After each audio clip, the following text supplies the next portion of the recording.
ब्रह्मा विष्णु महेश अजर अमर नहीं है। इनका भी आविर्भाव अर्थात जन्म तथा तिरोभाव अर्थात मृत्यु होती है। प्रमाण के लिए देखिए देवी भागवत महापुराण। ब्रह्मा, मैं, विष्णु और शिव ये तुम्हारी प्रभाव से जन्मवान है। हम तो जन्मवान है, हमारा तो जन्म होता है और मरते हैं, नित्य नहीं है, हम अविनाशी नहीं है। फिर इंद्रादि दूसरे देवता नित्य किस प्रकार हो सकते हैं? कृपया अवश्य सुनिए जगत गुरु तत्वदर्शी संत रामपाल जी महाराज के अमृत वचन।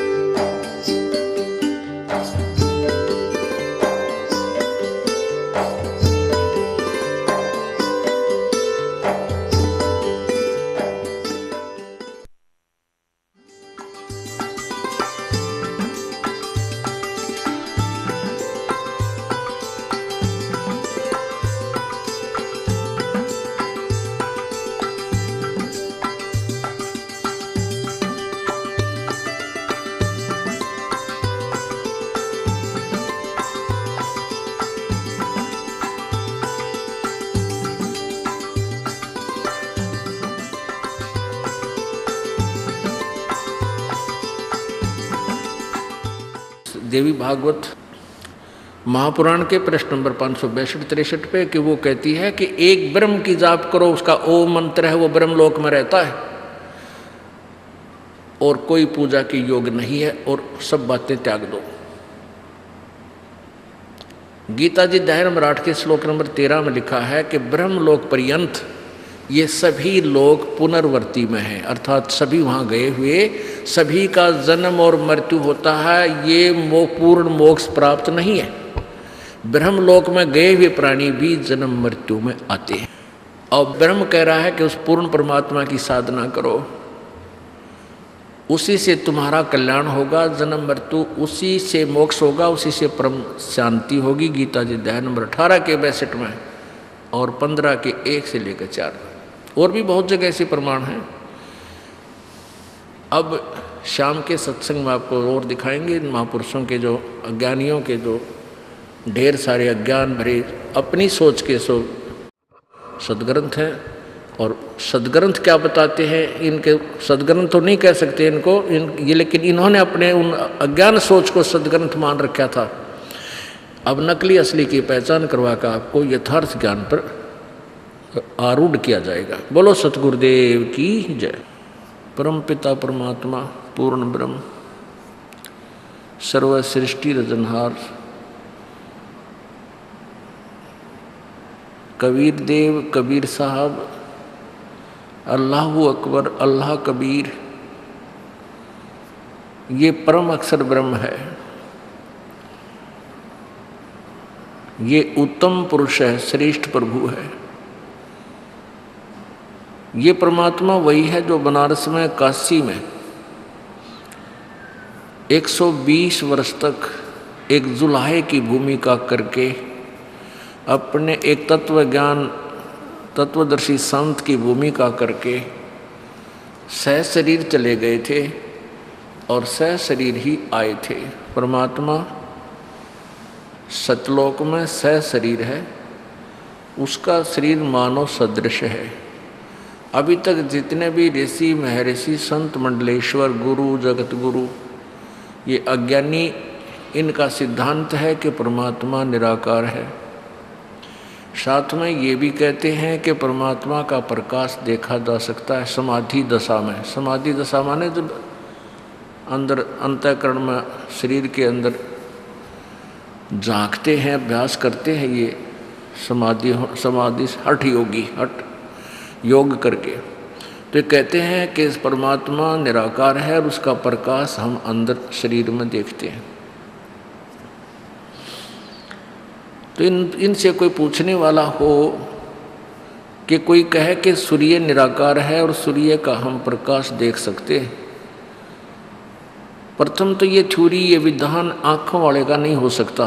ये स्टेटमेंट, ये विचार एक आँखों वाले व्यक्ति के नहीं हो सकते, अंधे के हो सकते हैं। और उस अंधे के हो सकते हैं जो अंधों तक ही सीमित है। यदि अंधे ने भी आँखें वाला कोई मिला होता तो उसको इतनी तो बता देता, भाई सूर्य साकार है, गोल गोल नजर आता है, उसी का प्रकाश हम देख रहे हैं। तो आँखों वालों से अंधे भी सही स्टेटमेंट ग्रहण कर सकते हैं। परमात्मा खुद कहते हैं कि अंधे की बात गई अंधे ने, ये मार्ग कौन बतासी, जग सारा रोगिया रे, जिन सतगुरु वैद न जाण्या जग सारा रोगिया रे। जन्म मरण का रोग लगा या तृष्णा बढ़री खासी, और आवागमन की डोर गले में पड़ी काल की फांसी।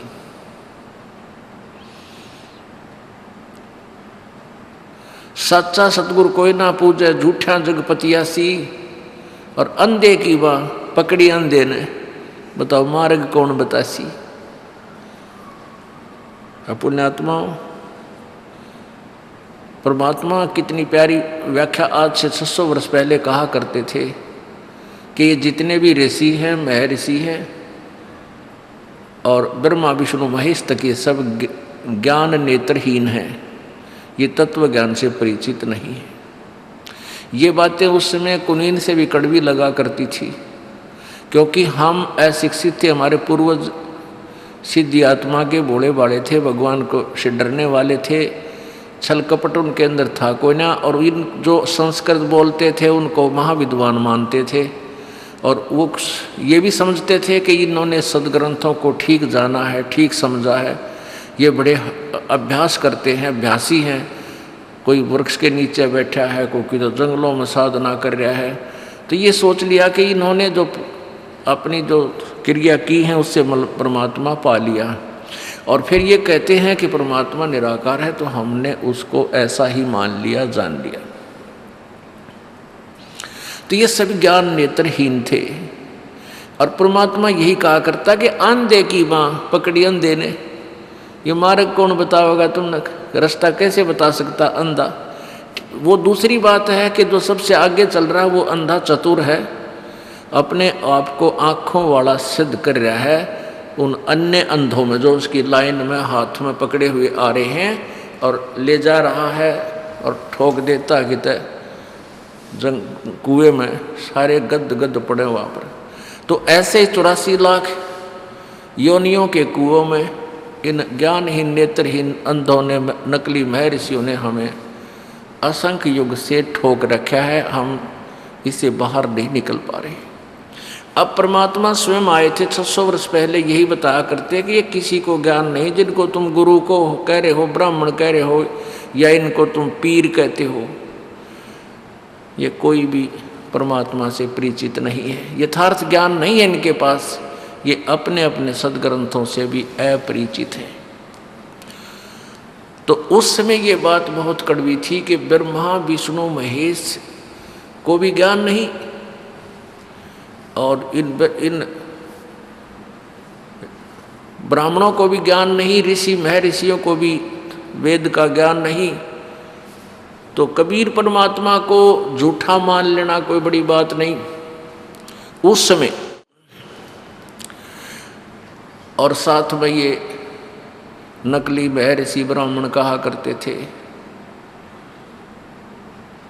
अपने स्वार्थवश कहते थे कि जुलाहा कबीर ये धानक, ये तो अशिक्षित है, यो के जाना भगवान को के बारे में।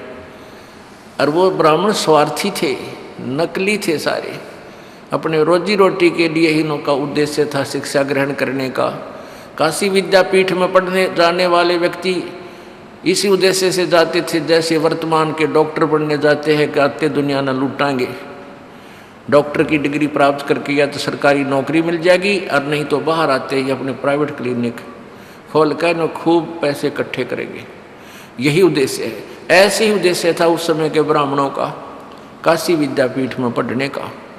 और यहाँ जब जिस क्षेत्र में काशी विद्यापीठ से पढ़कर कोई ब्राह्मण आता था तो लोग उसी के चारों तरफ मंडरा जाते थे, उसके विचार सुनते थे, उसी से पाठ करवाया करते थे और उसको खूब चढ़ावा दिया करते थे। इनको ब्राह्मण नहीं कह सकते, ब्राह्मण सोए जो ब्रह्म पहचाने। ब्राह्मण थे महर्षि रामानंद जी। उनकी क्रिया उन परमात्मा प्राप्ति से पहले भी बहुत ठीक थी, लेकिन तत्व ज्ञानहीन थे। और जिस समय परमात्मा उनको मिले, कबीर देव जी, कबीर साहब ने उनको साक्षात्कार करवाया और उनके मन की बात बताई, उसी समय जाति और मजहब और धर्म और लोक लाज को फेंक दिया और उस परमात्मा को सीने से लगा लिया। जुलाहा जाति, शूद्र जाति में प्रगट परमात्मा कबीर जी को 550-600 वर्ष पहले, और जबकि छुआ था चरम सीमा पर थी। और उस समय एक जुलाहे के बालक को एक ब्राह्मण, जो सुप्रसिद्ध वेल नोन ब्राह्मण, और वो सीने के लगाता है उस शूद्र को, उसको ब्राह्मण कह सकते हैं। ब्राह्मण सोचे ब्रह्म पछाणे। और यदि इन अन्य परंपरागत ब्राह्मणों के इतिहास को देखते हैं तो सुदामा एक नंबर का ब्राह्मण था। सुदामा जी इतना गरीब थे, इतने निर्धन थे, कई बार उसके बालक भी भूखे रह जाते थे। और वो श्री कृष्ण जी के सहपाठी थे, यानी क्लास फेलो भी थे। उनकी पत्नी को ये खूब पता था कि ये श्री कृष्ण जी के क्लास फेलो हैं, श्री कृष्ण जी द्वारका के राजा हैं। और एक बार यदि सुदामा उनके पास से राजावर कुछ धन मांग ले आवे तो वो इसको मालो माल कर देंगे। बहुत कहा, लेकिन सुदामा जी ने कहा कि ब्राह्मण का काम मांगने का नहीं होता। और यही परमात्मा कबीर जी कहते हैं, जो मांगे सो बढ़वा, कि ये दर दर फिर अज्ञानी और योगी योग संपूर्ण, जिसका जो मांगना पीवा पानी।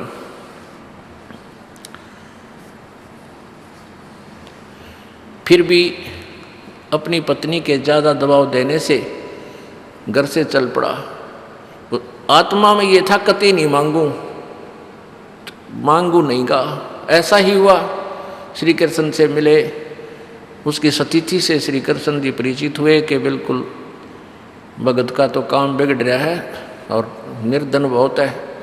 तब श्री कृष्ण जी ने पूछा कि क्या हाल है परिवार का, बच्चे ठीक हैं? तो सुदामा जी ने कहा कि प्रभु आपकी दया से खूब बढ़िया गुजारा चल रहा है, कोई दिक्कत नहीं। तो पुण्यात्माओं, ये थे ब्राह्मण।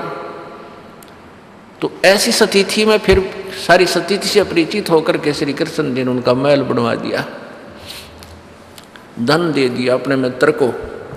तो इनको ब्राह्मण कह सकते हैं। और ये ब्राह्मण नहीं थे जो वेद और गीता से परिचित नहीं और उनकी आड़ में दुनिया को गुमराह करके चले गए। ये ब्राह्मण नहीं, ये तो शत्रु थे समाज के। अब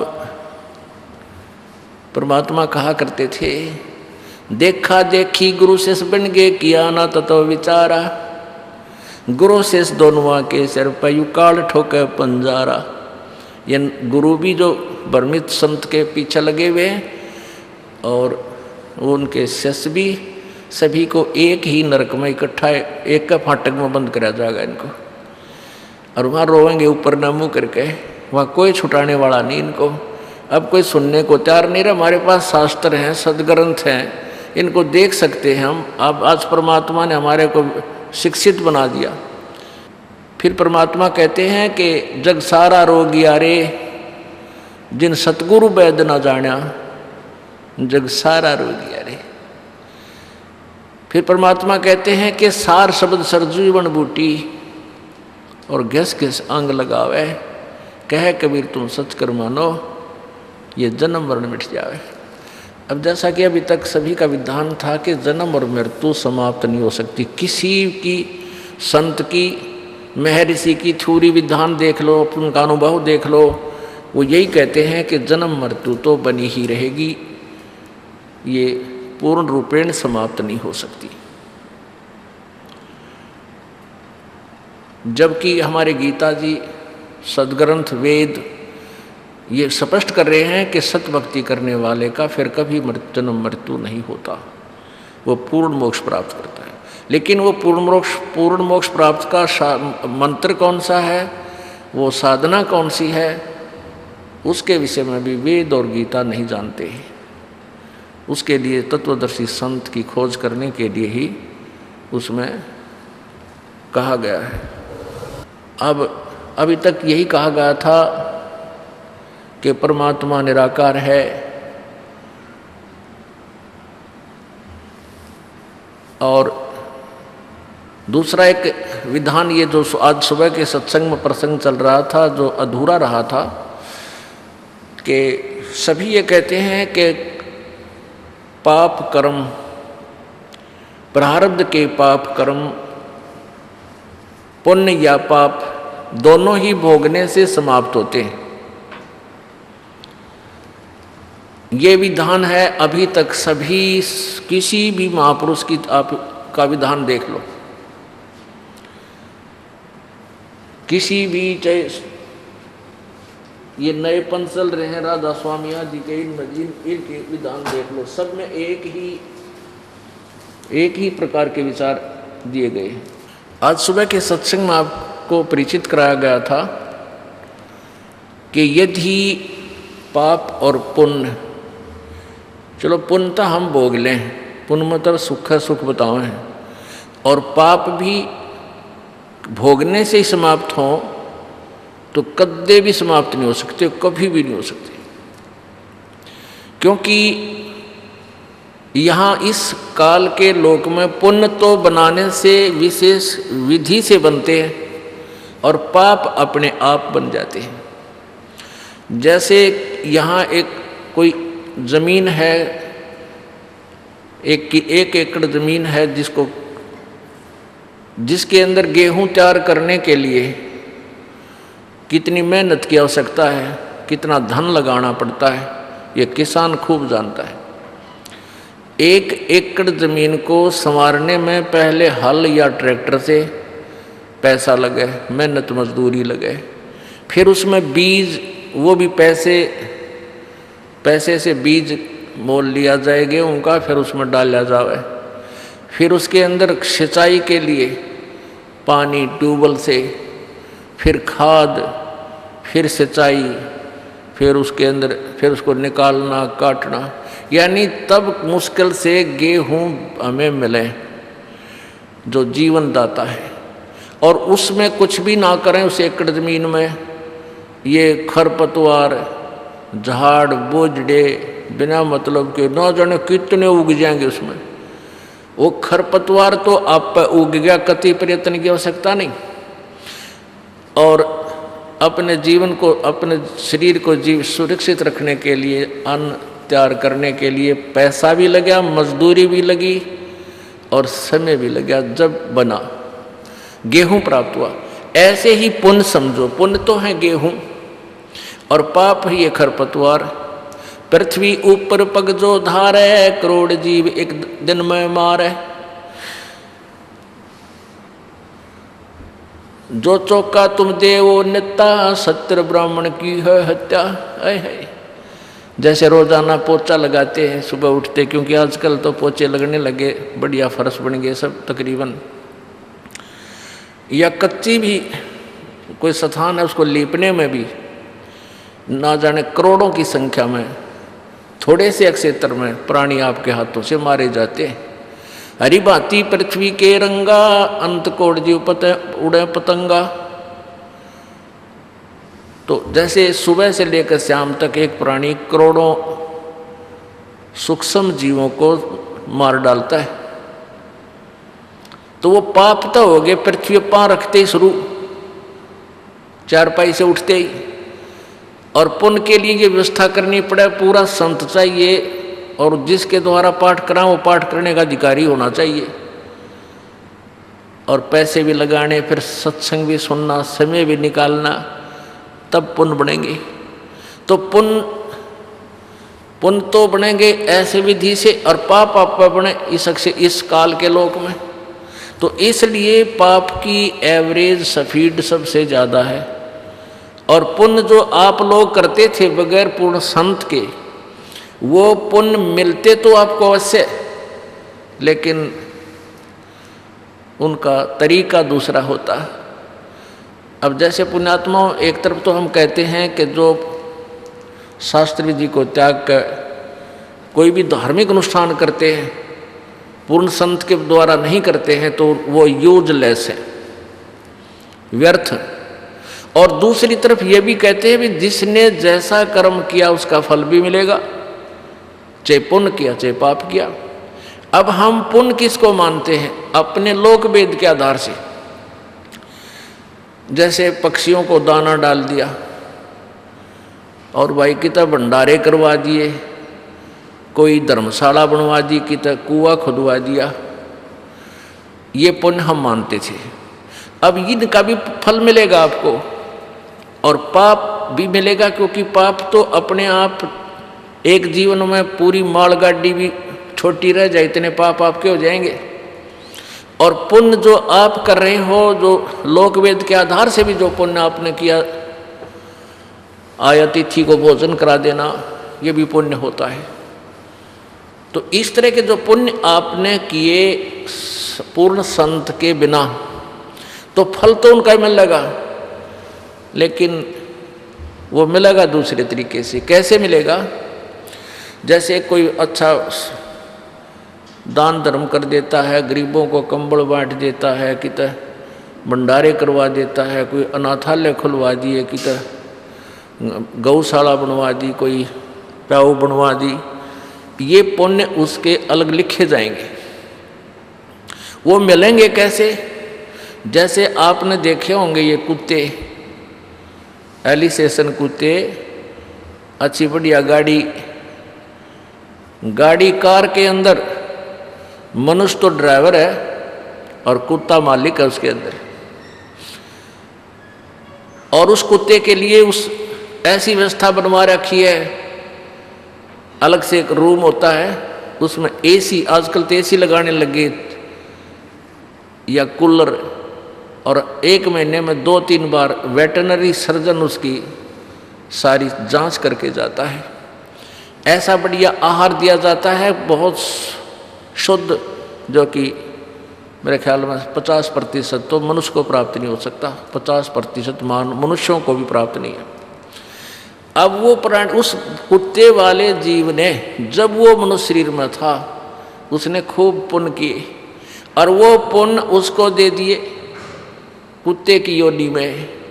मनुष्य को भी जो सुविधा नहीं उस कुत्ते को प्राप्त है।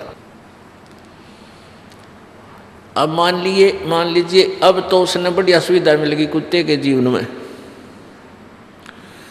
और कुत्ते वाले जीवन में उसने अपने सारे पुण्य चाट लिए, अगले जन्म में सुअर बना दिया। अब क्या सुविधा मिलेगी? अंडरस्टूड आपको, के खाएगा और कहाँ लेटेगा। यदि वो नालायक प्राणी जब मनुष्य शरीर में था, कोई संत ढूंढ लेता, किसी परम संत की शरण में जाके और शास्त्र अनुकूल साधना करता, या तो पार हो जाता, और पार नहीं होता तो मनुष्य शरीर मिलता, और वो सुविधा मिलती जो उसने वो पुण्य किए थे। मनुष्य शरीर में मिलती, वो कार होती, वो सुविधा होती, एसी होता, सारा कुछ मिलता, और मनुष्य शरीर में हो सके कोई तत्वदर्शी संत भी मिल जाता, और अगले जन्म में बेड़ा पार हो जाता। तो इसलिए पुण्य और पाप की गाड़ी वो न्यारी बन जाती है। जो पुण्य तो उसने किए सो किए, लेकिन पाप भी बराबर जमा हो जाते हैं।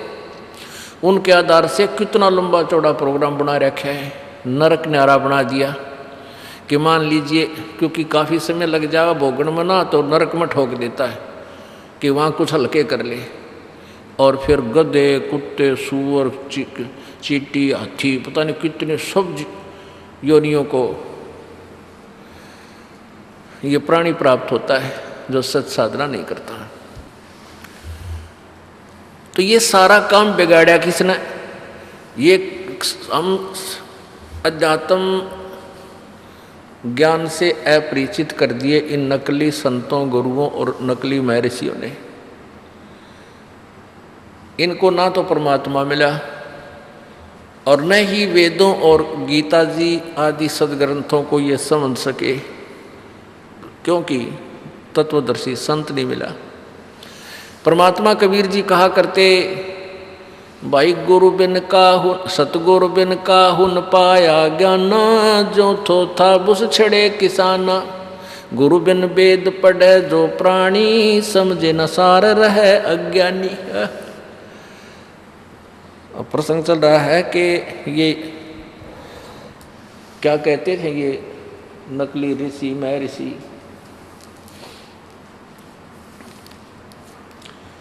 के कर्म पाप कर्म नाश नहीं होते,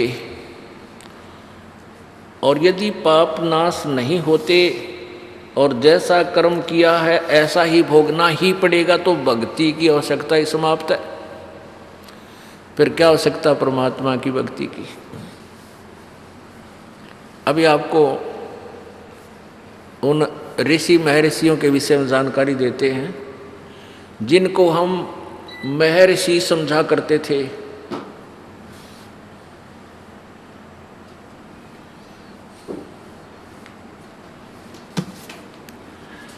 ये देवी भागवत महापुराण, इस पुराण के अंदर आपको बहुत निर्णय मिलेगा। हम आपको दो महापुरुषों के विचार सुनाएंगे, पढ़ाएंगे आपको। एक तो शुक्राचार्य जो राक्षसों के गुरु कहलाए, और दूसरे बृहस्पति जी जो देवताओं के गुरु। कहने का भाव ये है कि जितने भी ये गुरु जी हैं, जितने भी ऋषि महर्षि हैं, ये बृहस्पति जी से ज्ञान प्राप्त है। और बृहस्पति जी को कितना ज्ञान है, उसकी क्या सिद्धांत बताया उसने, ये देखिए पवित्र देवी भागवत में। गीता प्रेस गोरखपुर से प्रकाशित है श्री देवी पुराण, श्रीमद देवी भागवत। संपादक हनुमान प्रसाद पोदार, चमनलाल गोस्वामी।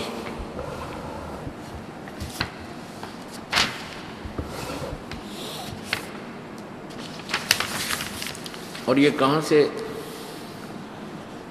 प्रकाशित और मुद्रित है? गीता प्रेस गोरखपुर, गोविंद भवन कार्यालय, कोलकाता का संस्थान। ये इनके फैक्स और फ़ोन नंबर है। अब देखिएगा 243 पृष्ठ पे।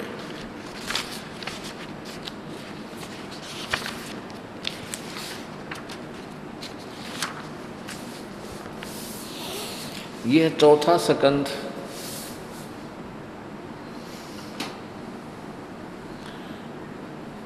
और 243 पृष्ठ पे, 243 पृष्ठ पे।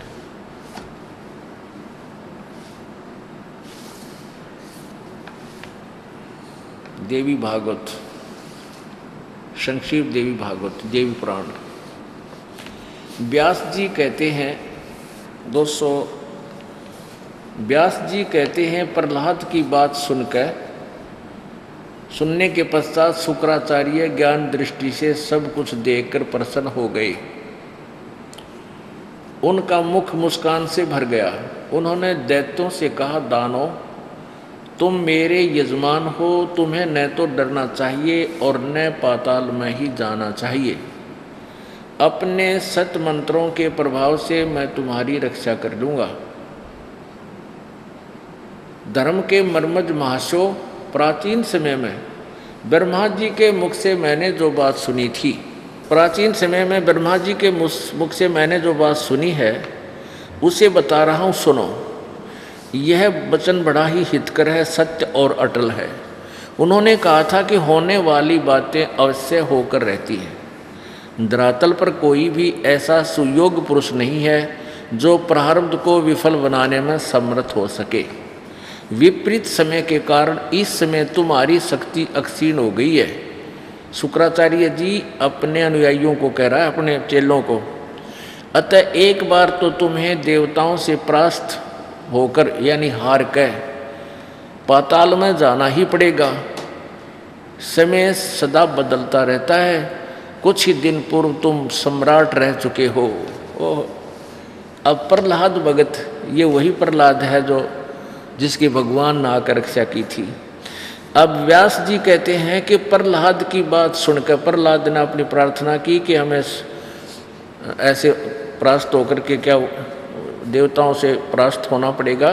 तो एक बार तो उनके गुरुजी कह रहे हैं कि शुक्राचार्य ज्ञान दृष्टि से सब कुछ देखकर प्रसन्न हो गए प्रहलाद की बात सुनकर।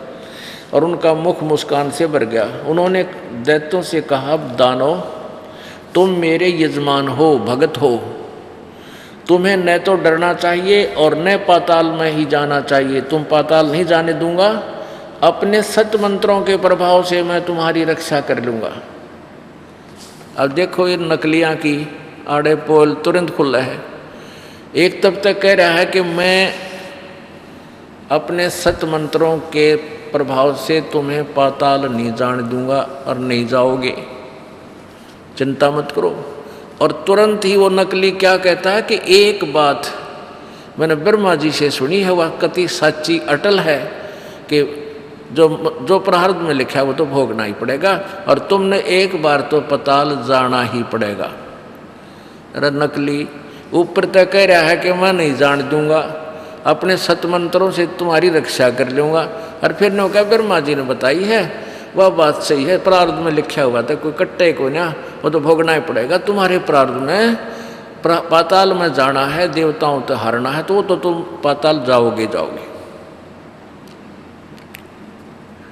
बताओ भाई, अपने आत्मा इन पुराणों को हम पहले ही पढ़ा करते। पहले हमारा मोतियाबिंद था। मोतियाबिंद बिन हम तत्व ज्ञान हीन थे और अंधे हमारे गुरुजी थे, और हम तो ज्ञानहीन थे, वो हमारे तो भी ज़्यादा ज्ञानहीन थे, लेकिन वो चतुर थे। वो कहते थे हम वेदों और गीता और पुराणों अनुसार आपको ज्ञान बता रहे हैं। तो हमने यही मान लिया भाई ये संस्कृत बोल रहे हैं, शायद इन्हें पढ़ रखा होगा, ये संस्कृत बोल रहे हैं। सिर्फ वो अंधे संस्कृत जानते थे, लेकिन तत्व ज्ञान हीन, ज्ञान नेत्रहीन थे। अब ये शुक्राचार्य पहले तो कह रहा है मैं तुम्हें नहीं जान दूंगा, अपने मंत्रों से तुम्हारी रक्षा कर दूंगा, तो सब ने चढ़ा दिया होगा कि मैं 100 200 रुपये। फिर कहता है भाई देखो एक बात तो अटल है, मैंने ब्रह्मा जी से सुनी और वह सच्ची है, तुमने पाताल में जाना ही पड़ेगा, देवताओं से परास्त होकर के। अच्छा, ये तो शुक्राचार्य जी जो राक्षसों के गुरु, ये शुक्राचार्य और ये राक्षस कोई अलग नहीं थे। पहले जो अच्छी आत्माएं थी सभी भक्ति करते थे, और जो मर्यादा तोड़ देते थे और साधना भी करते रहते थे, तो उनको पहले वो जो देवता यानी अच्छी आत्माएं थी वो अपने से अलग कर देते थे। तो धीरे धीरे वो ग्रुप बढ़ता चला गया, और ये प्रतिशोध लेने लगे कि इन्होंने हमारा तिरस्कार किया है, इन्हें हमें अलग निकाल दिया। वो फिर उनकी जनरेशन, उन अच्छी आत्माओं की जनरेशन से विरोध करती चलेगी, और उनका ये शुक्राचार्य मुखिया बन गया। ऐसे ये आपसी झगड़े भी इनके बहुत लंबे चौड़े इनमें लिखे हुए। अब देवताओं का जो गुरु है वो है बृहस्पति जी। अब उसके बोल और सुना देता हूँ, पढ़ा देता हूँ आपको, उसके वचन और सुना देता हूँ। 282 पे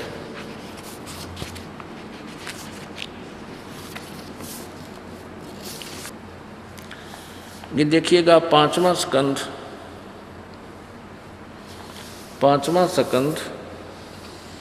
संक्षिप्त देवी भागवत, पृष्ठ नंबर 282 और 83। व्यास जी कहते हैं, देवराज इंद्र की बात सुनकर बृहस्पति जी उनसे कहने लगे। अब हम इतना, क्योंकि ये तो एक बहुत बड़ा विस्तार है, हम अपने काम की जड़ी ले लेंगे इसमें। था ये 283 पृष्ठ है। बृहस्पति जी क्या कहने लगे, प्रारब्ध कर्म का अभाव बिना भोगे नहीं हो सकता। यह स्पष्ट है। आर्य संपूर्ण देवता तुम्हारे सहायक है, तुम स्वयं भी बुद्धिमान हो, फिर भी जो होनी है वह होकर ही रहेगी, तुम इसे टाल नहीं सकते। ऐसी स्थिति में सुख और दुख की चिंता में नहीं पड़ना चाहिए। महाभाग, सुख और दुख ये दोनों कर्म से पुण्य और पाप के क्षय के सूचक हैं। क्या कह रहे हैं बृहस्पति जी कि प्रारब्ध में जो लिखा है वो तो बिना भोगे समाप्त नहीं हो सकता। और फिर क्या बताता है कि ऐसी स्थिति में तुम स्वयं बुद्धिमान हो, फिर भी जो होनी है वह होकर ही रहेगी, तुम उसे टाल नहीं सकते। ऐसी स्थिति में सुख और दुख की चिंता में नहीं पड़ना चाहिए। महाभाग सुख और दुख ये दोनों कर्म से पुण्य और पाप के अक्षय के सूचक हैं। यानी आपको दुख है तो आपके पाप घटने लग रहे हैं, और सुख है तो पाप आपके पुण्य अक्षय हो रहे हैं, नाश हो रहे हैं। ये तरीका है इनके पाप और पुण्य के नाश करने का, यानी दुख सुख भोग का ही दोनों नाश होते हैं। अतएव विद्वान पुरुषों को चाहिए कि सुख के अभाव में भी सर्वथा आनंद ही अनुभव करे। अतएव महाराज इस अवसर पर सुयोग्य मंत्रियों से परामर्श लेकर विधि पूर्वक यत्न करने में कटिबद्ध हो जाओ। यत्न करने पर भी जो होनहार होगा वह तो सामने आएगा ही। अब सुन लिए इस बृहस्पति जी के बोल। ये भगवान, एक तो रोना आवे इनके विचार सुनकर, ये मैं ऋषि को आवे थे गुरु पद प्राप्त था, और एक तरफ हंसी आवे। बालका तो भी बोधे विचार, इनके बच्चों से भी बोधे विचार है। बालक भी कुछ सोच समझ कर कह सकता है, तो ये बात कह रही है। क्या कह रहा है कि दुख में भी सुख का अनुभव करना चाहिए। अरे भले आदमी, पेट में दर्द हो, कल की मार आदमी बता, पेट में पीड़ा है, वहाँ पीड़ा हो रही है, क्यों कर सुख महसूस करे? वो तो कोई ऐसी औषधि मिले जो पेट की पीड़ा को शांत करे, फिर सुख महसूस हो। एक बार पिंडारा गांव में ये मेले बरा कर इसके अमावस्या के, और वहाँ एक गीसा पंथियों के 2 आश्रम हैं। ये दास, पहले इस दास को नाम देने का आदेश नहीं था, और परमात्मा की लीला थी कि इन नकली संतों के विचार सुनो भाई, ये क्या जानते हैं, कितना बताते हैं, ऐसे ही उद्देश्य से जाया करते थे। तो वो क्या करते थे, एक स्टेज लगा देते थे, 3-4 दिन पाठ चलता था वहाँ। एक दिन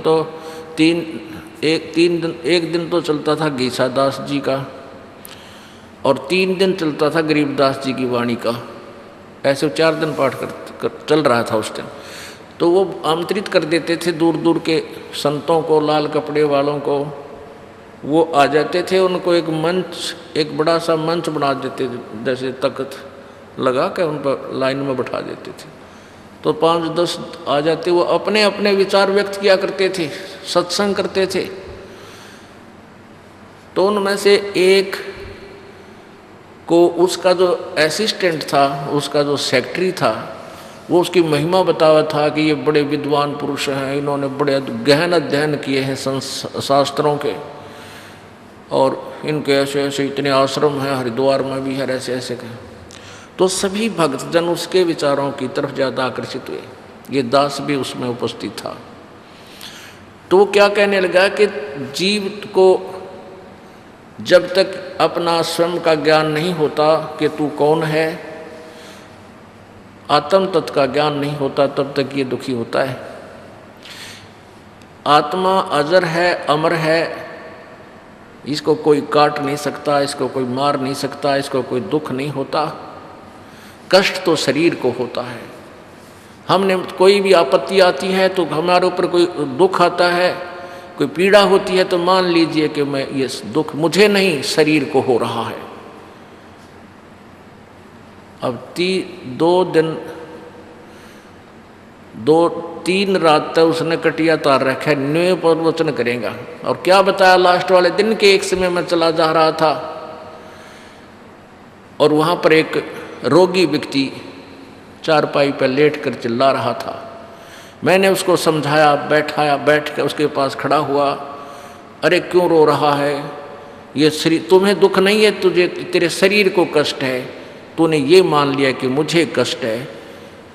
तो मेरे इन विचारों से उसका चिल्लाना शांत हो गया, उसको कोई पीड़ा नहीं रही। अब देखो, जिसको ज्ञान नहीं, बच्चे जो श्रोता वो तो स्टूडेंट होते हैं, विद्यार्थी होते हैं, और जो स्टेज पर वो बोल रहे हैं वो टीचर होते हैं। तो विद्यार्थी की इतनी बुद्धि नहीं होती कि टीचर गलत कह रहा होगा, ना वो इतना सोचने में विवश होता, ना वो बोल सकता, ना कह सकता। तो लेकिन सभी प्रभावित बड़े हुए, वाह भाई वाह, वाह महाराज बड़े तोड़ पाड़ दिया। अब तीसरे दिन 2 बजे से उनका सत्संग, वो क्या करता था, जब उसका नंबर आ जाता अपने घंटा 15-20 मिनट उसको टाइम मिलता, सत्संग सुना कर उठ जाता था। तो लास्ट वाली रात को भी उसने ऐसा ही किया, 2 बजे से उठ कर अपने कमरे में चला गया। उनके अलग अलग कमरों में उनकी सटे कर रखा था, उनको रुकने का स्थान दे रखा था। सत्संग समापन हो गया, श्रोता चले गए, कुछ उधर उधर लेट गए। उस वक्ता के पेट में दर्द हो गया बहुत बुरी तरह, और डांगर की तरह रोए। ले सत्कर मानना, मालिक ने तुरंत फैसला दिया उस नालायक को, इस दास को भी थोड़ा सा उसकी तरफ अट्रैक्शन सा हुआ था। वहाँ भाई बात तो कुछ इतना एजुकेटेड बतावा इसने, और ये ऐसी बात कह रहा है, तो बहुत कुछ बात ठीक सी लग गई इसकी। क्योंकि ये सन 1989 की बात है, दास ने 1988 में उपदेश लिया ही था। तो क्या उसको मारा किल की पड़ा कमरे में, उसका असिस्टेंट वो सेक्रेटरी था, वो गया वहाँ का जो सत्संग करा रहा था उस महंत के पास। वो पड़ोस में थे, कार लिया दूसरे उसके आश्रम में थे मांग के, फिर उन्हें घेर कर उस कार में जींद ले गए। वो सुबेरा 5-5:30 बजे आया, वो पेट में बिरन के उठा, वो बीमारी होगी इसका, वहाँ रखा, ग्लूकोज वगैरह चढ़ाई, कई इंजेक्शन लाए, 2 घंटे में जाकर उसका वो रोग शांत हुआ। वो फिर गाड़ी में तो उतर के अपने कमरे का इन्नू चाले जो कर जच्चा चल लग रहा है, सहज कदम रखे। अब वो जो उसके सामने, श्रोताओं के सामने वो ज़्यादा डिप्रेस हो गए थे संत दूसरे वो महात्मा, उनका दाव लगाई। उनमें से 1-2 जना जाकर लाग कर उसके नज़दीक सी कहने लगे, महाराज तू तो जीव था, शरीर को कष्ट था, क्यों किल की मारा था, तेरा दर्द था ही नहीं, तो रो क्यों रहा था? ने बोला अपना काम कर चल। वो जवाब होते बोला डांगरे, तो ये है बीजक की बात, कहीं ये बीजक ना ही हाथ, ये पृथ्वी डोबन उतर रे, क्या मीठी बात। इस तरह दुनिया को भ्रमित करने के लिए, तो ऐसे ही वचन इस बृहस्पति जी के हैं। फिर पढ़ लो, शायद ना ध्यान में आई होगी एक बार। 5वां स्कंद देवी भागवत, गीता प्रेस गोरखपुर से प्रकाशित, प्रश्न नंबर 283 और 282 पे।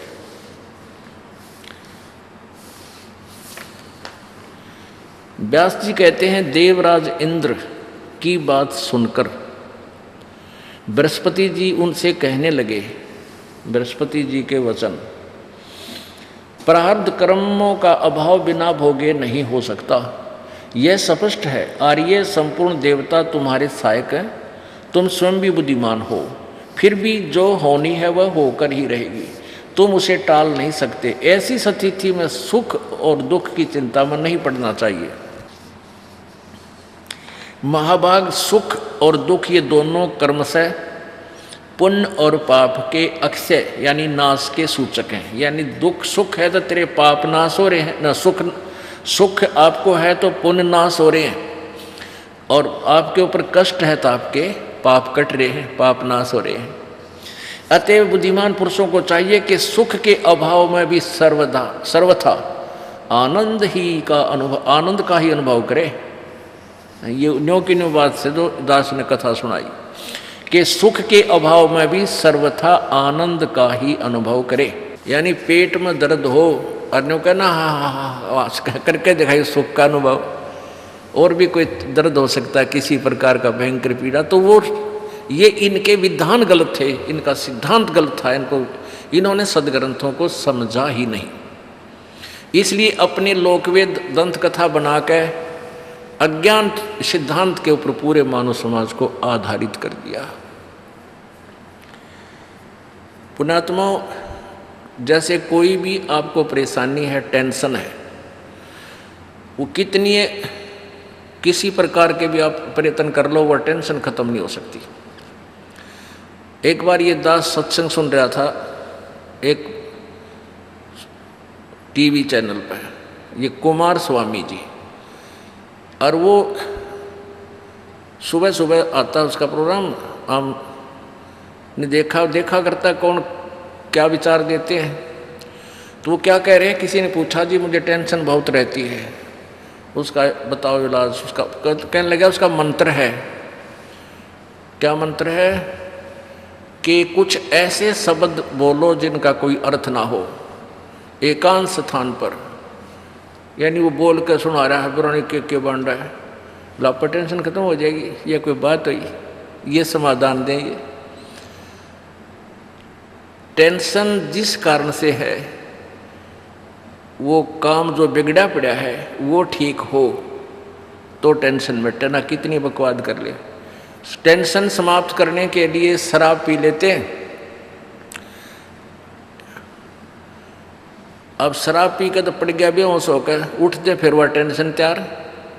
वो जिस कारण से टेंशन से, वो तो जब तक वो नहीं ठीक होगा, वो काम बिगड़ा हुआ, कोई वो उसका समाधान नहीं होगा, तो टेंशन खत्म नहीं हो सकती, कितनी बात बना ले। तो बिगड़ी बनाओ भगवान। और दुख पाप, टेंशन यानी कष्ट, ये पाप के कारण। और पाप जब तक नाश नहीं होगा, यानी पाप कटेगा नहीं, तो टेंशन खत्म नहीं हो सकती, यानी पीड़ा समाप्त नहीं हो सकती। पैर में कांटा लगा हो और कांटा ना निकले, और कहे जूते पहन ले, कांटा नहीं निकलेगा, तो कांटा लगे पैर में जूता पहनना नहीं जा सकता। वो तो कांटा निकले, फिर पीड़ा खत्म हो। फिर इस डर से जूता राम नाम का पहना जाए कि भगवान कहीं फेर ना लग जावे, फिर वो कभी जूता नहीं निकालेगा जिसके ऊपर आपत्ति आ चुकी है। अब ये तो विचार हैं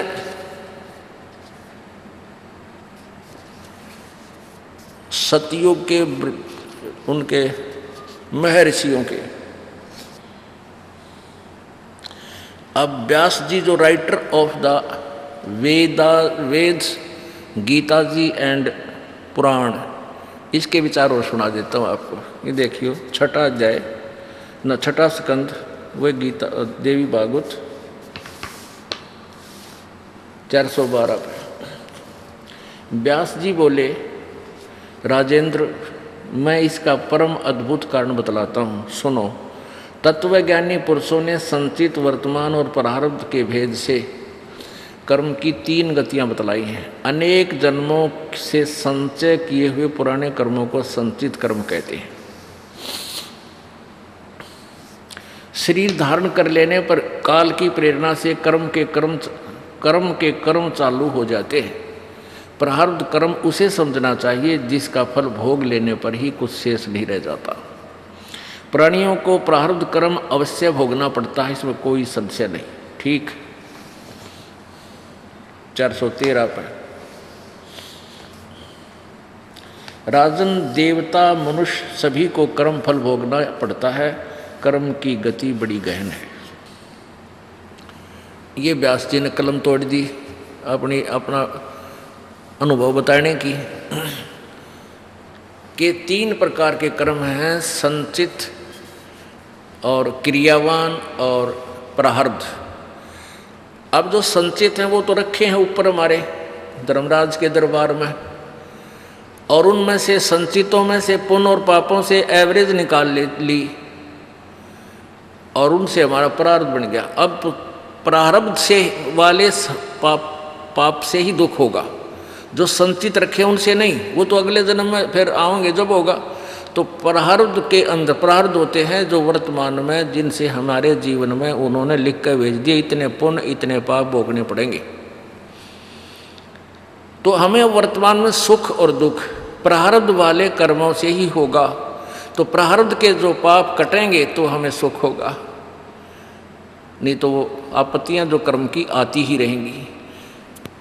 अब देखना, एक कलयुगी महर्षि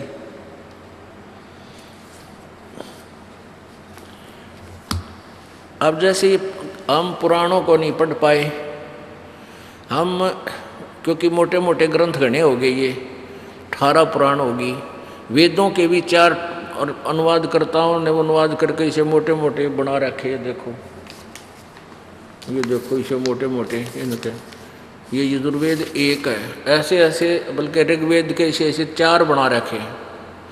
तो इनको भी हम नहीं पढ़ पाए। वैसे तो अशिक्षित होने के कारण भी थोड़ी बहुत विद्या ग्रहण हुई, तो फिर कौन शर्मा दर्द करो इतने मोटे ग्रंथ का कहाँ तक निष्कर्ष निकाले एक व्यक्ति। तो फिर वर्तमान में हमने क्या सोच लिया कि जो भी कोई संत ऋषि महापुरुष हुआ है, उन्होंने वो वेदों के ज्ञाता थे, वेदों को पढ़ा है, पुराणों को पढ़ा है, अपने उस पुराणों के पढ़ने से, उनसे ग्रहण, वेदों के पढ़कर उनसे ग्रहण ज्ञान से अनुभव की जो पुस्तक लिख दी हमने, वही बहुत है और हमारी बुद्धि वहीं सेट हो चुकी थी। तो इसी प्रकार एक सत्यार प्रकाश नाम का एक पुस्तक है जो महर्षि दयानंद जी द्वारा लिखी गई है, और इस पुस्तक का इतना बोलबाला वर्तमान में है कि शायद वेद भी इसके आगे फेल हो चुके हैं। कारण ये था कि इसमें ये लिखा कि ये वेदों को पढ़कर महर्षि दयानंद जी ने उसका निष्कर्ष, उनका सार, वेदों वाला ही ज्ञान सिंपल लैंग्वेज में साधारण भाव से अपने अनुभव की पुस्तक सत्यार प्रकाश में लिखा है। तो प्रत्येक आदमी ये सोच बैठा था कि महर्षि दयानंद एक बड़े विद्वान पुरुष थे, संस्कृत के ज्ञाता थे, और इन्होंने जो भी अनुभव अपना दिया है सत्यार प्रकाश में वो वेदों वाला ही है। तो किसी को कोई डाउट नहीं, कोई शंका नहीं थी, और इसको सहर्ष स्वीकार करके सबने अपने घरों पर खरीद कर रखा हुआ है। इसको पढ़ने लगते थे तो पढ़ भी लेते थे, कुछ थोड़े बहुत अध्याय को फिर रख देते थे, भी बड़े विद्वान का लिखा हुआ है, हम इसके ऊपर टिप्पणी नहीं कर सकते। ऐसे हम इसको फिर भी अपने घरों पर रखा करते थे। जब इस दास का मोतियाबिंद हटाया, ये ऑपरेशन किया परमात्मा ने, कबीर जी ने, मेरे गुरुदेव ने, तब इस सत्यार प्रकाश को दास ने इस दृष्टिकोण से पुनः पढ़ा कि जो कबीर जी, कबीर परमेश्वर जी की वाणी में जो ज्ञान है, उस ज्ञान के समर्थन में यदि सत्यार प्रकाश में भी कोई ऐसा पॉइंट मिल जाए तो विशेषकर हरियाणा के व्यक्तियों को समझाना बहुत आसान हो जाएगा। वैसे तो और भी राज्यों में बहुत अच्छी तरह इनको इस सत्यार प्रकार से परिचित हैं, लेकिन हरियाणा में इसका विशेष बोलबाला है। तो इस दृष्टिकोण से इसको माइन्यूटली पढ़ा, बहुत गहराई से, कि शायद वेद, क्योंकि कबीर परमात्मा ने कहा था वेद मेरा भेद है और मैं मिलूँ वेदन से नाही, और जौन वेद से मैं मिलूँ ये वेद जानते नहीं। यानी पांचवा वेद है वो कबीर जी की वाणी है, कबीर परमात्मा की अपने अनुभव का लिखा हुआ ज्ञान है, और उन्होंने ये लिखा कि चारों वेद मेरी ही महिमा गा रहे हैं। तो इस दास ने ये सोचा था कि अगर वेदों का एक नंबर के ज्ञाता महर्षि दयानंद है, और इन्होंने वेदों को समझकर उसका अनुभव अपना इसमें लिखा है सत्यार प्रकाश में, और ये संस्कृत हिंदी में है तो इसको आसानी से समझा जा सकता है, और परमात्मा की वाणी का समर्थन जनसाधारण के सामने करवा कर उसको हृदय में दचाया जा सकता है। कबीर जी ने भी यही बोला है, यही सत्यार प्रकाश में। अब परमात्मा की एक वाणी है कबीर जी की, जब ही सतनाम हृदय धरो और भयो पाप को नाश, मानो चिंगारी अग्नि की पड़े पुराने घास। परमात्मा तो यूँ कहते हैं कि जब ही सच्चे नाम को कि सतनाम आपको प्राप्त हुआ और आपके हृदय में सच्ची लगन लगी रहा, आपने उसका सिमरण शुरू किया, उसी दिन से आपके ये पाप कर्मों में समझ ले जैसे बहुत बड़े सूखे घास में बहुत हजारों टन पड़ा हो, एक माचिस की सीख जलाकर उसका ला दे, धीरे धीरे सारे न जलाकर राख कर देगी, और चलेगी तेज आंधी, उसको इधर उधर फेंक और सब टंटा काट देगी। तो ऐसे परमात्मा ने तो लिखा है कि पाप परमात्मा के सच्चे नाम से पाप कट जाते हैं, सच साधना से। तो इसका समर्थन सत्यार प्रकाश के में ढूंढा तो इसमें लिख रखा है कि पाप नाश नहीं होते। दास को इतना विश्वास अवश्य हो गया था अपने भगवान पे, कबीर जी के ऊपर, कि उन्होंने जो लिखा है वो सत्य है और वेदों में ऐसा ही होगा। क्योंकि परमात्मा कहते हैं वेद मेरा ही भेद है, जो मैं ज्ञान देता हूँ इससे यही ज्ञान वेदों में भी है, और मेरी महिमा वेदों में सारी मेरे बारे में लिखा गया है। लेकिन मुझे पाने का मुझे पाने की विधि यानी पूर्ण परमात्मा, परम अक्षर परमात्मा, सच्चिदानंद घन ब्रह्म को प्राप्त करने की विधि वेदों और गीता में नहीं है। वेदों और गीता का ज्ञान ब्रह्म अक्षर पुरुष ने, इस ज्योति निरंजन काल ने दिया है। इसमें केवल ब्रह्म तक की साधना का मंत्र है ओम और पांचों यज्ञ। पूर्ण परमात्मा के पाने के लिए इस ओम मंत्र का भी सहयोग है और पांचों यज्ञ भी साथ हैं, लेकिन दो मंत्र और हैं उसके अंदर। वो उसका संकेत गीता जी अध्याय नंबर 17 के श्लोक 23 में कहा है, ओम तत्सत इति निर्देश है ब्रह्मण त्रिविध समर्थ है। ब्रह्मण माने सच्चिदानंद घन यानी पूर्ण परमात्मा, सच्चिदानंद घन ब्रह्म की प्राप्ति का, उसकी भक्ति का ओम तत्सत ये 3 मंत्र का के जाप का सिमरण का निर्देश है। तो पुण्यात्माओं, फिर दास ने सोचा भी ये भी बात ठीक नहीं दची कि ये तो बिल्कुल विपरीत है कबीर जी की वाणी से। तो फिर सोचा कि वेदों में देखे, क्योंकि अनुवाद इन्होंने कर ही रखे हैं, कुछ एक और भी अनुवादकर्ताओं ने अनुवाद किए हैं, दयानंद जी ने भी किए। तो ऐसे ही दास पर रजा करी परमात्मा ने। यजुर्वेद खोल कर देखा, 8वें अध्याय का 13वां श्लोक सामने आ गया। ऐसे जैसे परमात्मा ने ये लीला करनी थी। और उसमें देखा कि परमात्मा, उसमें क्या लिख रखा है इस व्यक्ति ने, दयानंद जी ने, गोलमोल करने के लिए, क्योंकि अपने सत्यार प्रकाश इसने लिख दिया बहुत पहले। सत्यार प्रकाश इसने लिख दिया सन 1875 में, और वेदों का अनुवाद शुरू किया इसने उसके बाद में। तो इसने जैसा भी दंत कथा लोगों से सुनी हुई थी, वेद व्याद इसने आवन ही थे वेद के से, इसको नहीं पता था वेदों का बिल्कुल भी। अगर पता होता तो इसी उल्ट व्याख्या नहीं करता। तो इसने सत्यार प्रकाश पहले लिखकर समाज में भेज दिया, और उसको कई वर्षों से लोग पढ़ रहे थे।